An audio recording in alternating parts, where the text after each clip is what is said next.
Hey fifth graders, it was so great to see you this morning. I loved hearing your voices and seeing your faces. I miss you guys a lot, but it's nice that we're able to do a Zoom call. Since I didn't read yesterday, we'll be reading 2 chapters from the Unteachables today, chapters 9 and 10 with permission from Scholastic. So this is chapter 9, Parker Elias. Back when Grandpa was alive, he and Grams ran the lunch counter at the bus station. I can still picture the luncheonette sign, which always looked like elect the noun to me. I don't remember much about Grandpa except that he used to tell me it was a $10 word, and I'd be able to read it just fine when I got older. We all know how that worked out. Grams would stand me up in front of the candy counter, which seemed like it was a mile high, although that was just because I was small. She'd say, "What'll it be, kiddo?" And I could pick out whatever I wanted. In those days, I didn't mind being kiddo because she definitely knew my real name. "This handsome fellow is my grandson, Parker," she'd announce whenever the regulars came by. You could just tell by the way she boomed it out that she was totally thrilled by the idea. I wonder if she knows that the guy who drives her every morning is the same little kid she used to brag about to her customers. It's not her fault. When Grandpa died, she started forgetting a lot of stuff. But you'd think a grandson could be an exception to that, especially a grandson who's supposed to be her favorite person in the whole world. Grams insists that the reason she can't get her act together is that she's not a morning person. This from a lady who gets up at 4 a.m. So we'll be halfway to the senior center before I look down and notice that her shoes don't match, or that instead of her purse, she brought a half loaf of Wonder Bread. There are those red, yellow, and blue polka dots smiling up at me along with the name, which looks like Downer. Today, Mom's driving because Grams has her semi-annual conference with the social worker at the senior center. Mom calls it Meet the Teacher, since I guess it's a lot like a parent conference at school. "Speaking of which," she says to me, "how's 8th grade going? I understand you're in a different kind of program this year." I almost reply, "Yeah, the Unteachables," but that wouldn't be a good idea. The minute she got through with Grams Meet the Teacher, she'd be stalking the middle school looking to meet my teacher. I picture my folks trying to hold a conversation with Ribbit, who never glances up from his crossword puzzle. Dad, especially, would have no patience for that. Fall is our busiest season on the farm, with so much harvesting still to do. So I tell her, "It's going fine, like always." She casts me a doubtful look. Like always might not have been the best choice of words. Mom signs my report cards. She knows better than anyone what like always probably means. I add, "Our teacher has a lot of experience. He started out teaching stegosauruses and pterodactyls before moving on to the Unteachables. Dinosaurs had no problem being in class with a guy who did crossword puzzles all day." Mom looks like she has more questions, but luckily, Grams is waiting outside her building. No mismatched clothes or missing socks, no rubber gasket from the coffee maker on her wrist instead of her medical alert bracelet. She's thrown a little to see me in the passenger seat instead of behind the wheel, so it takes some coaxing to get her into the truck. She has to sit on the lump between Mom and me since the pickup has no back seat. "Of all cars, you picked this one?" she asked my mom. "You're crazy." "It's just for a couple minutes. My mother promises. Once we drop Parker at school, you'll have plenty of room." "I'm Parker," I put in quickly since Grams is looking around the car in confusion. She beams at me. "Hiya, kiddo. Want breakfast?" "No time. We're coming up on my stop." Mom pulls up in front of the school and I get out. She waves. "Have fun." Yeah, right. Fun. That's the last word that comes to mind when I think of SCS 8. On the other hand, to sit down with Grams and a social worker won't be a party either. I'm probably getting the better deal. As the pickup roars off, I hear a crunching sound. A crushed vuvuzela lies on the pavement, the plastic busted by the weight of the truck. It seems like there are more of them around every day as we get closer to Spirit Week. And these are just leftovers from last year. The word is that Principal Vargas just placed this giant order of new ones for 2019. They're going to be bright yellow, our school color, and say, "Go, go, Golden Eagles" on the side. Doesn't make much sense to me that you can get a detention for chewing gum, but blasting away on a horn as loud as an air raid siren is considered school spirit. Instead of being late like most other mornings, I've got the opposite problem. I'm early. The buses haven't started arriving yet. I wander down to room 117, but nobody's there. The kids of SCS 8 dribble in 10 seconds before the late bell, and at that, they're usually ahead of Mr. Kermit. The only signs of life are coming from the room next door, 115. Miss Fountain is in her classroom rearranging the Velcro smiley faces on her jobs boards. There's already a Hershey's Kiss sitting in the middle of each desk. You know what Mr. Kermit gives us every morning? Nothing, if you don't count the dirty looks. She spots me standing in the doorway. Good morning, Parker. You're early today. Come have a kiss. I stare at her for a long time before I realize she's talking about the candy. Thanks. The chocolate is sweet in my mouth. When you spend all your time in SCS 8, you almost forget that there's another way to live. My eyes find the lizard terrarium. Hey, I say suddenly. Vladimir's back. She beams. Mr. Kermit found him for me. Really? That doesn't sound like Ribbit, the one I know, the one who wouldn't give anybody the skin off a grape. Suddenly, I experience an almost irresistible desire to drop to the floor and sit cross-legged on the taped circle. I know Miss Fountain's teaching style is too babyish for our age, but circle time that day might have been the most comfortable I felt in middle school. When you're in that circle, nobody's going to ask you to read something that's written in unbreakable code. Maybe Aldo can't come up with any nice things to say, but I'm willing to go with it. If that means no reading, I'll even say nice things about Elaine. A couple of 7th graders show up and there's an emotional reunion with Vladimir. I join in for a while, but eventually one of them notices I'm there.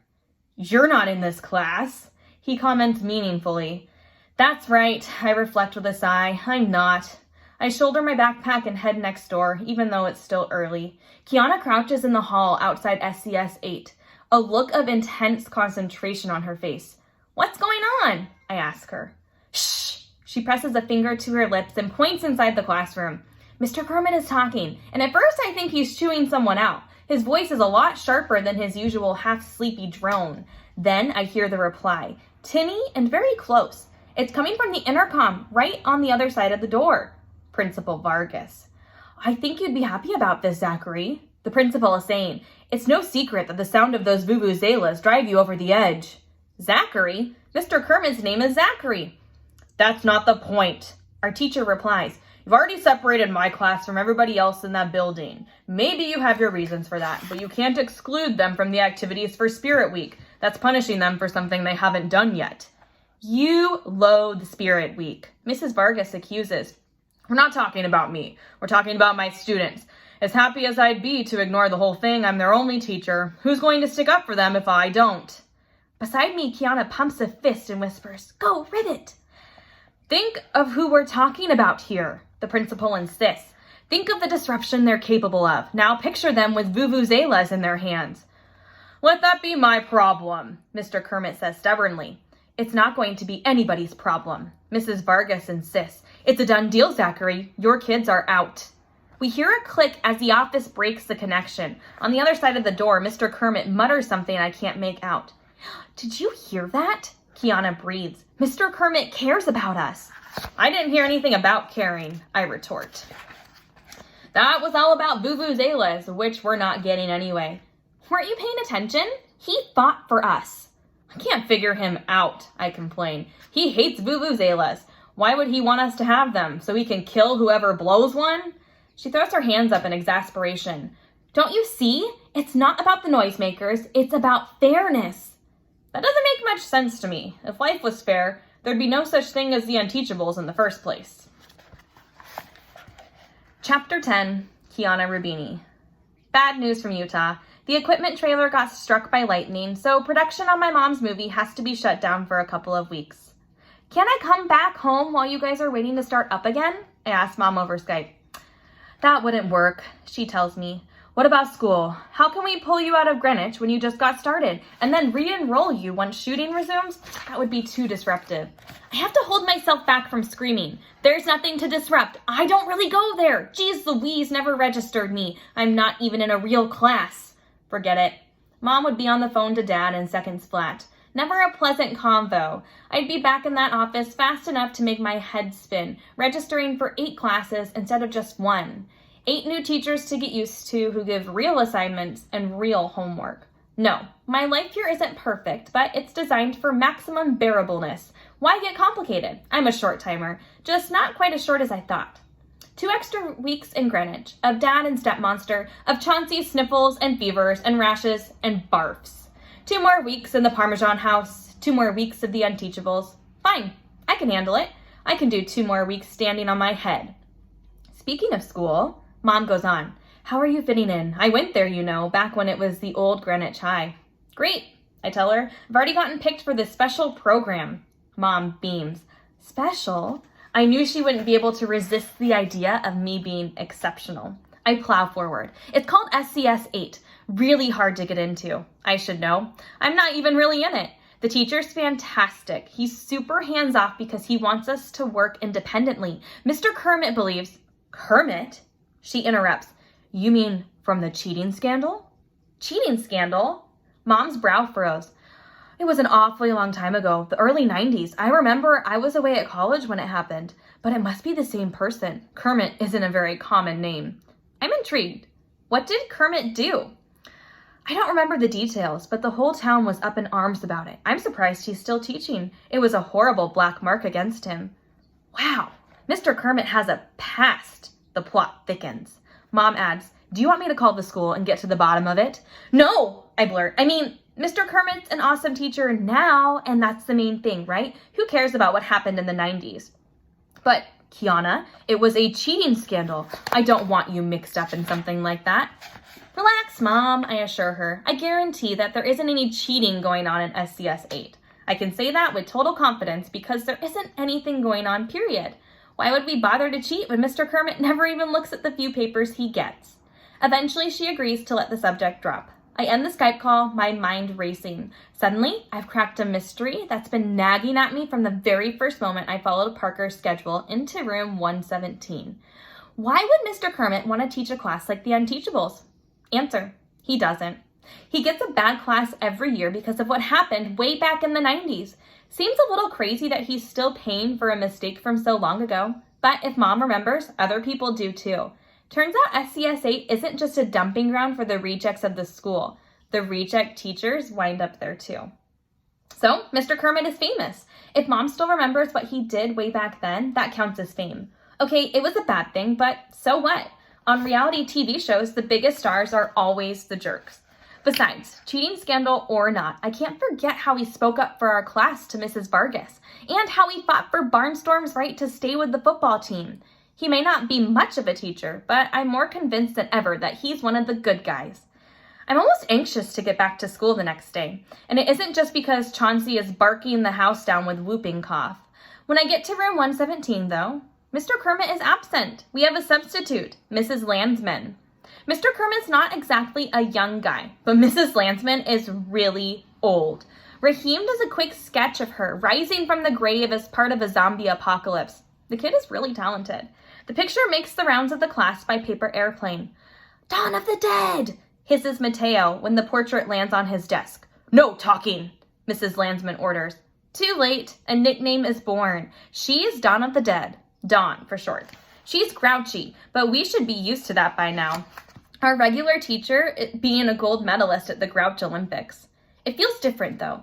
Dawn crabs at us, while Mr. Kermit just crabs because crabbing is his natural state. So when some of it lands on us, we don't take it personally. We just happen to be in the same room. Dawn is yammering on about the Battle of Gettysburg when I hear a power hum, low, but growing in volume. At first, I'm afraid the school is about to blow up. Then, I realize the sound is coming from the desk next to me. Aldo. His face is almost as red as his hair as he devotes all his breath to maintaining the sound. Now the hum is coming from behind me at a slightly different pitch. I risk a glance over my shoulder. Barnstorm's doing it too, a look of unholy glee on his face. Next, the noise drops at least an octave. Elaine, buzzing like a bassoon. Wow, we Californians know how to prank a sub as well as anybody, so I jump right in. Pretty soon, SCS 8 is vibrating. Alarmed, Dawn of the Dead puts in a call to the custodian. As soon as Mr. Carstairs comes in, we stop humming. It was happening just a second ago, the substitute teacher insists. Sounded like a problem with the wiring.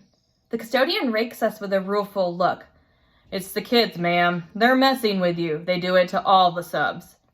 Dawn doesn't like that. For a minute there, I'm afraid we're going to have a real zombie apocalypse on our hands. But in the end, what can she do besides yell?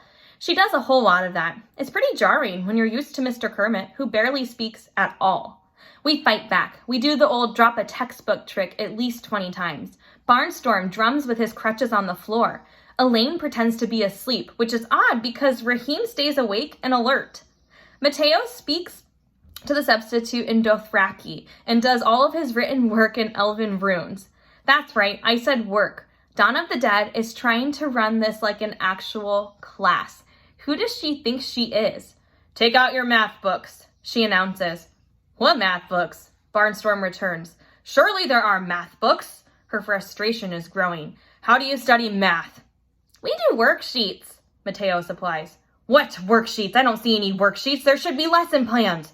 Of course, there should, if we had a normal teacher. But Dawn of the Dead doesn't know Mr. Kermit. Maybe she thinks we ransacked the classroom before she arrived and threw out all the notes on how she was supposed to run the day. Whatever the reason, she's getting madder and madder. With no lesson plans to go by, Dawn finds a language arts paragraph in some random book. But then she chooses Parker to read it aloud. So obviously he takes forever to sound out the first word. And because we've been giving her a hard time all day, she picks now to decide that somebody's yanking her chain, when Parker's the only one who isn't. So she sends him to the principal's office. 60 seconds later, we hear a pickup truck with a broken muffler start up and peel out of the parking lot. You know, he didn't do that on purpose, I tell Dawn. He has a reading problem and he's sensitive about it. Miss Fountain comes over and tries to calm everybody down by inviting us for another circle time. Circle time? Dawn is outraged. These students are too old for circle time, and so are yours. Miss Fountain seems about to launch into her speech on how no one is too old for positive reinforcement, but then she takes a good look at Dawn of the Dead, who might actually be. She beats a hasty retreat to her own class.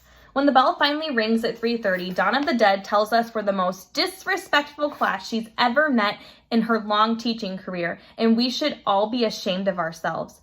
My son went to this school. He's a successful journalist today, and he'd be appalled to see what's become of the place that gave him his education. You students are a new low. I don't think you'd ever behave for Mr. Kermit the way you behaved today. As we listen to her sensible heels clicking down the hall, a strange quiet descends on room 117. Yeah, well, maybe Mr. Kermit isn't a cranky old bag like you. Aldo tosses after her when she's too far away to hear it. The thing is, she's right, Raheem muses, brow furrowed. We wouldn't behave like that for Ribbit. I wonder why. I could have answered that, because even though Mr. Kermit kind of ignores us, he knows we're his class, and he sticks up for us when we need it. He likes us in his way, and I'd never be able to explain it to others, but I think in our way too, we might be starting to like him. When Mr. Kermit enters room 117 the next morning, he's greeted by a sight he's never seen before. The 7 of us, quiet and attentive, seated at our desks, hand folded, eyes front. Let's face it, there's no way Dawn of the Dead said anything good about us yesterday. This, then, is payback time, and none of us are looking forward to it. You can feel the tension in the air as we wait for our teacher to let us have it. Mr. Kermit sets down his newspaper and his coffee on his desk and looks from face to face. What? Nobody answers, so he starts handing out the first worksheet of the day. The instant the papers hit our desks, there's a pen in every hand and all heads are down. Out of the corner of my eye, I see the teacher pull up short, frowning. This is another first. The entire class hard at work, no airplane circling overhead, no talking.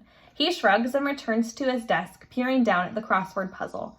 I turn my attention to the assignment, which is about current events, and I think hard about what I've seen lately in the news, on the internet, and in social media. The intercom buzzes to life. Mr. Kermit, comes the voice of the secretary. Principal Vargas is available this morning if you'd like to discuss Mrs. Landsman's report on your students from yesterday. You can almost hear the jarring sound of a needle scratching across a vinyl record. We all freeze, staring up at our teacher. If Dawn of the Dead filed a report, you can bet she gave us a Z minus minus. No, Mr. Kermit replies. Thanks anyway. That gets our attention. Is Mr. Kermit so detached from reality that he doesn't think anything that happened yesterday was bad? Or is it that he never read Dawn's report, just like he never reads any of our work? The mood in room 117 lightens a little. Whatever the reason, it looks as if we might be off the hook. It occurs to me that maybe Mr. Kermit never reads our stuff because none of the Unteachables ever hand in anything worth reading. That's an easy fix. There's an essay question on the back of today's worksheet, and I make up my mind to knock it out of the park. The prompt is about mass transit, subways, buses, and light rail trains. I believe in that kind of thing anyway. I'm from LA, where our transit systems are a joke, and what do we get for it? Traffic jams and pollution. Pretty soon the entire page is full, and I'm only getting started. I approach Mr. Kermit's desk. Ribbit has pushed his puzzle aside. He's examining a memo from the office. I catch the heading, Report of Substitute Teacher, across the top. He notices me, and I search his eyes for any reaction to what has to be a horrible rundown of her day with the class of unteachable barbarians. Are you really mad at us? I ask in a small voice. He looks like the question never occurred to him. There are two sides to every story, he says finally. He reaches down and slides the report into the trash can. Is there something I can do for you? He adds, obviously wishing I would go away. Can I have more paper? His brow furrows. For what? My essay. I ran out of space. That causes kind of a stir in our class. In SCS 8, kids do too little work, never too much. Mr. Kermit's back into his puzzle now. It's almost as if he's hoping I'll forget what I asked for and leave him alone. So, can I have it? I persist. He looks blank. The paper? Yes, fine. Well, where is it? He gets up from his desk and surveys the room like he suddenly found himself in some strange and exotic location, a place he's never been to before. He leads me to a storage closet and opens the door. Empty, except for cobwebs. He turns to me, completely helpless. Maybe Miss Fountain has extra paper, I suggest. I'm on it! Parker bolts for the door so suddenly that he knocks over his desk and goes flying. His face plants on the floor, springs right back up. He face plants on the floor, springs right back up, and disappears into the hall. The next thing we hear is Miss Fountain's voice from the next room. Parker, you're bleeding. He has a driver's license? Barnstorm sneers. The kid can barely walk. Parker's back a few minutes later, holding a wad of pink-stained paper towels to his bloody nose. He hands me a sheaf of lined paper, also pink-stained. I fill 4 full pages before I'm done with my essay, and I'm pretty satisfied with it. I know I'm just a short timer, but I can't let my work habits go totally down the drain while I'm here. I'm going to have to be ready to hit the ground running when I get back to my real school in California. I march up to the front to hand my paper in to Mr. Kermit. He looks at me like I've just presented him with a plate of baby scorpions. It's my essay, I reply to the question he probably won't ask. I can't wait to hear what you think. He accepts the paper, places them on the corner of the desk, and goes back to his crossword. Aren't you going to read it? I press. Of course, he assures me without looking up. 3 days later, the pages still sit on the corner of the desk, untouched. Parker's blood spots are turning brown. All right, thanks for joining today for our read aloud. I will be back tomorrow with some more. Have a great afternoon, and I'll see you guys later. Bye.